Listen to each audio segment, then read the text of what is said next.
du cacaoyère et sentons son pouvoir guérissant. Merci au cacaoyer, le chocolat sauve le monde entier. Remercions le peuple maya pour son héritage du chocolat. Merci au cacaoyer, le chocolat sauve le monde entier. Demandons au cacaoyère de la protection. Merci au cacaoyer, le chocolat sauve le monde entier.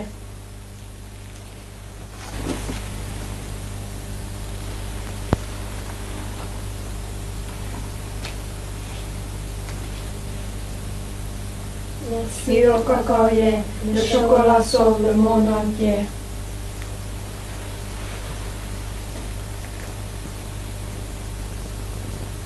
Merci au cacaoyer, le chocolat sauve le monde entier.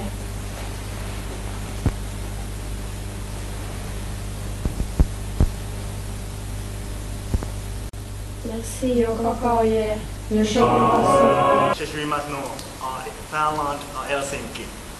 Les adorateurs du chocolat vivent dans toutes les parties du monde, notamment dans les 70 pays où la majorité des églises et les monastères de cette secte bizarre sont localisés. Le plus grand nombre d'églises se trouve aux pays francophones, la France, la Belgique et la Suisse. Mais il y a aussi une petite communauté ici en Finlande. Il est intéressant que la plupart des pratiquants sont des femmes. De plus, cette religion offre une conception du monde totalement bizarre, qui semble sûrement extraordinaire pour la majorité des gens.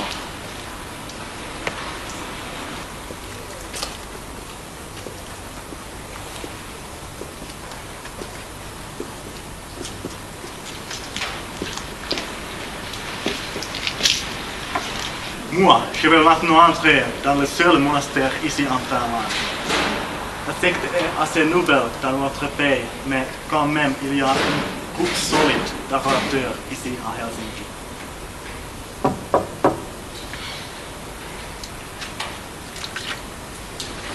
Bonjour.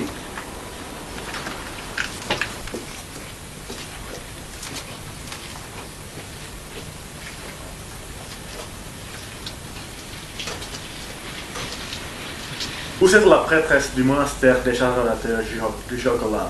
Je vous pose quelques questions sur la secte. Pourriez-vous me raconter quelques idées principales de votre théologie? Nous définissons le cacaoyère et son représentant, le chocolat, qui est le fondement de la vie. Pour nous, le chocolat signifie le contact avec la nature, l'harmonie spirituelle, le bien-être, tout ce qui est important dans la vie terrestre. Nous ne pourrions pas vivre s'il n'y avait pas de chocolat. La puissance du chocolat est une vérité ancienne que déjà les Mayas connaissent il y a 2000 ans. L'héritage sacré s'est conservé jusqu'à nos jours, malgré le manque de pratiquants. Pourtant, aujourd'hui, nous sommes assez nombreux dans le monde entier. Notre religion n'a pas beaucoup changé. Les idées principales sont restées presque inchangées. Qui sont les pratiquants? Les pratiquants sont des gens ordinaires. Ils peuvent être riches ou pauvres, blancs ou noirs, femmes ou hommes. Il n'y a qu'une seule chose qui leur soit commune à tous. C'est le respect pour le chocolat.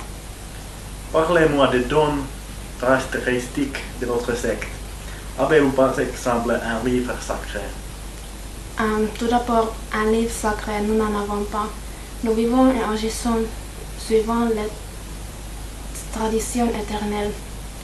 L'un des principes des adorateurs du chocolat, c'est que rien n'est écrit. Toutes les traditions et dogmes sont à apprendre par cœur. Il y a plusieurs rites selon une situation différente. Par exemple, quand un novice adhère, nous avons une très grande fête avec les rituels anciens. Une fois par an, nous avons la réunion mondiale des adorateurs du chocolat. L'année dernière, la réunion a eu lieu en Espagne.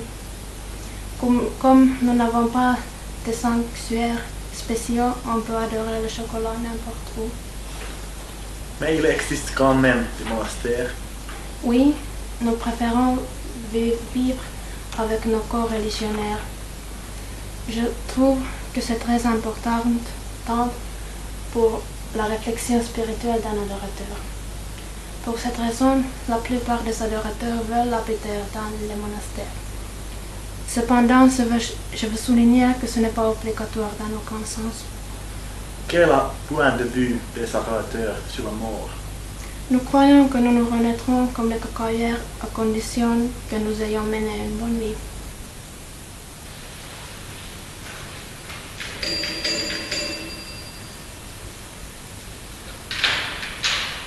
Bonjour, nous faisons partie d'un groupe spirituel. Non, enlève ça, je n'ai pas le droit de vous écouter. Votre page est mariée avec.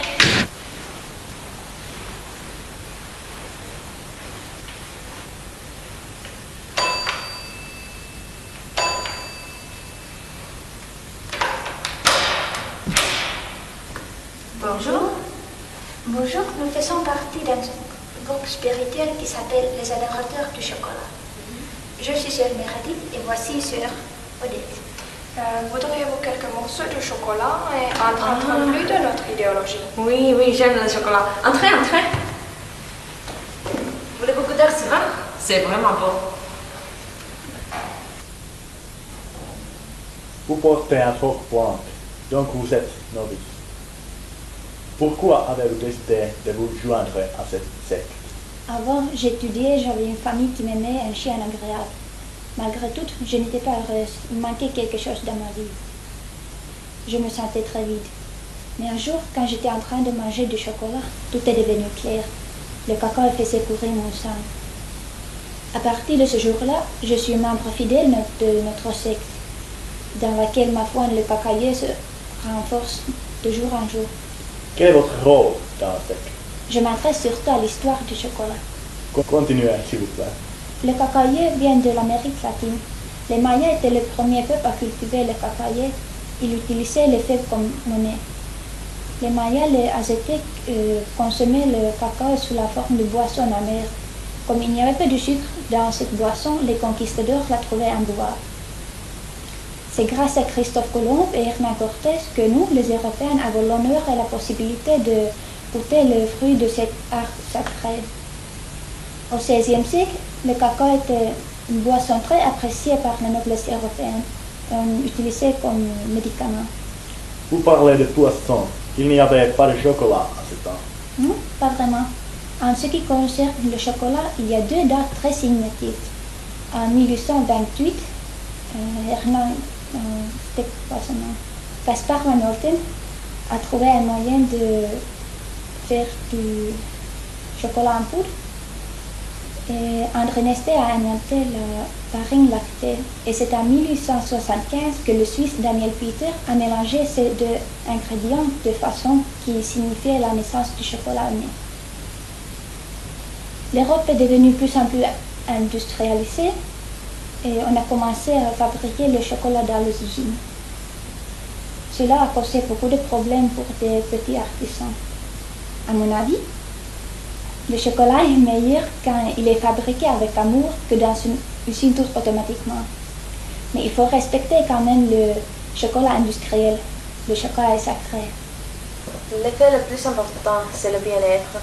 Le chocolat contient des substances très similaires à celles de notre cerveau pour déclencher la sensation de plaisir. Il augmente la production d'endorphines et tranquillise. Si l'on mange du chocolat, on se sent bien, joyeux, heureux et content. Mais vous mangez beaucoup de chocolat. Quelle sorte d'effet il y a sur la santé? Le chocolat n'est pas du tout si néfaste qu'on croit en général. Au contraire, il est un partenaire de santé. Il prolonge la durée de la vie, renforce le cerveau et contribue à régulariser la digestion. Comment est-ce possible? Le chocolat contient des antioxydants qui réduisent la coagulation du sang et retardent le vieillissement. Ils peuvent aussi diminuer le risque d'attraper le cancer ou la maladie cardiaque. Et il y a 8 fois plus de antioxydants dans le chocolat que dans les fraises. Mais le chocolat est vraiment énergétique. Comment ne croissez-vous pas? Comment restez-vous en forme? Nous vivons très ascétiquement et mangeons seulement ce qu'il faut. Le chocolat contient bien des aliments importants, protéines, lipides et glucides, et même des fibres. Il y en a autant que dans le pain complet. Il y a aussi du potassium et du magnésium qui régularise l'excitabilité musculaire et assure un bon équilibre nerveux, du calcium et du phosphore qui constituent la trame osseuse, et du fer dont on manque souvent. Le chocolat nous donne presque tout. On n'a pas besoin de manger beaucoup en plus. Et le cholestérol? Le presse cacao contient des acides gras qui ont une action favorable sur le bon cholestérol. Donc, le chocolat n'augmente pas le taux de cholestérol. Qu'est-ce que vous pensez d'alcool, de cigarettes ou de drogue? Nous ne les condamnons pas, mais nous ne les utilisons pas. On n'a pas besoin d'autre chose quand on a le chocolat. Il y a plusieurs avantages et pas du tout de désavantages. Le chocolat, je ne veux exploiter ni le cacao ni ses cultivateurs, que les adorateurs considèrent comme serviteurs du cacaïer. Les jeunes n'apprécient plus l'origine du chocolat. Pour le peuple maya, le cacaïer était une plante sacrée. Ils croyaient que le grain de cacao était l'origine d'un esprit donné comme cadeau divin au nom. Le cacao hier vient alors d'Amérique latine.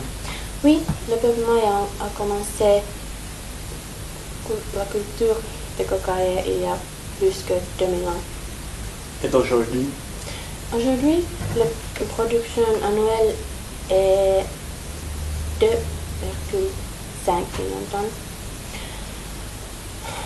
La culture de cacaïer emploie environ 20 millions de personnes. Malheureusement, les conditions de travail sont misérables.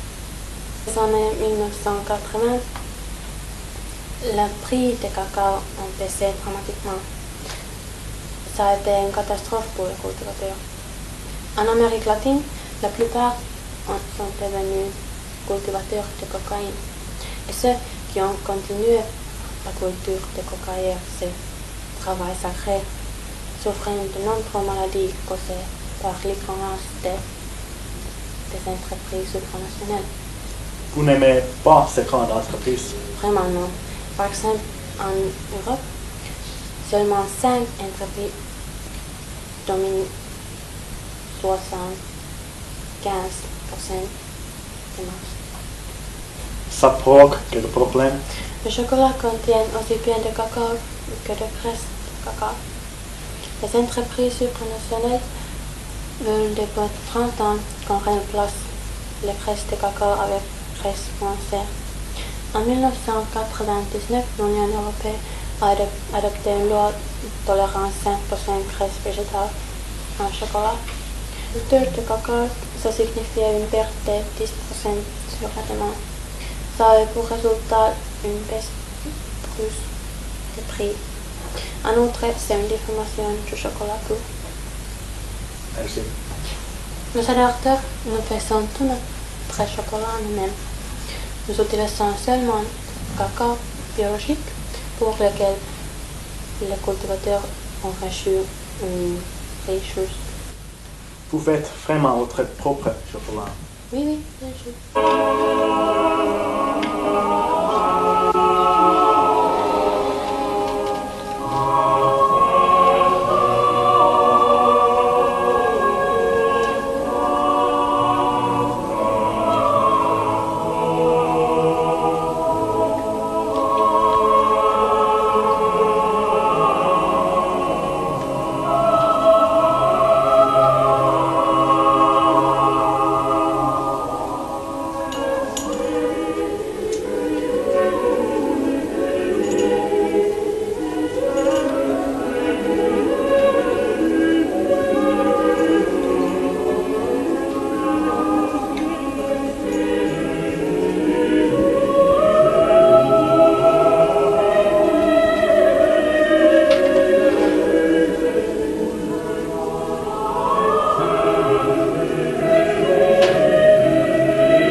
chocolat pour vous?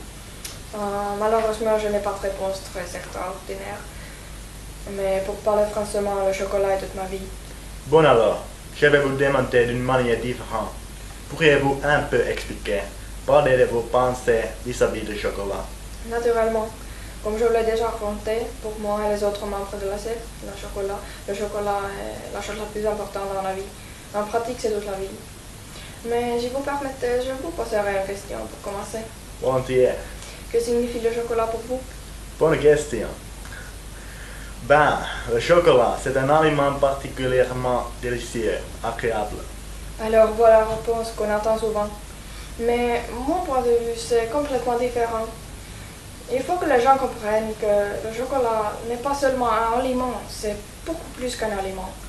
C'est le médicament curatif de tous nos troubles. Curatif de tous nos troubles. Si vous pouviez commenter un peu. Oui, naturellement. Le bien-être et l'équilibre, j'y tiens. Ce sont à l'origine de la vie terrestre heureuse et satisfaisante. Le chocolat symbolise le rêve, la douceur, l'enfance. Il nous permet de nous sentir bien. Ah, je vois. Y a-t-il quelques influences concrètes? Oui, les effets physiques ont fréquemment été mentionnés ici par Sœur Maria, mais moi personnellement, j'ai envie de me concentrer sur les effets spirituels. Maria nous a laissé un héritage divin, ainsi que les Mayas. Nous aussi croyons qu'en buvant du chocolat le matin, on échappe au danger. Grâce au chocolat, l'obtention de la paix mondiale est bien possible. Vous le faites paraître presque trop facile. Ça me fait stupéfait un peu. Oui. Tout d'abord, je vous assure que presque toutes les idées merveilleuses sont extrêmement simples. Et étant donné que c'est votre première visite au monastère, il est complètement naturel que vous ayez la peine à suivre notre raisonnement. Il faut quand même avouer que vous, adorateurs, vous avez une logique. Mais permettez-moi de préciser quelques questions. Le pouvoir du chocolat, ils sont plutôt physiques ou spirituels? Tous les deux. Mais je veux souligner l'importance du fait que les effets physiques s'expliquent toujours par des effets spirituels. Il existe des preuves scientifiques seulement en ce qui concerne les effets physiques du chocolat. Mais c'est clair comme le jour. Comment vous examineriez scientifiquement la spiritualité et la divinité? C'est une question de foi, pas de science. Supposons que je veuille me joindre aux adorateurs. Je ferai quoi? Premièrement, vous irez parler à notre prêtresse. Sans doute existe-t-il une conviction profonde. Pas vraiment. Peut-être que ce serait trop strict. Il suffit d'un esprit ouvert et favorable au chocolat. Si vous vous mettez d'accord avec notre prêtresse, vous pouvez nous rejoindre comme novice. Vous voulez essayer? Venez, je vous y amène.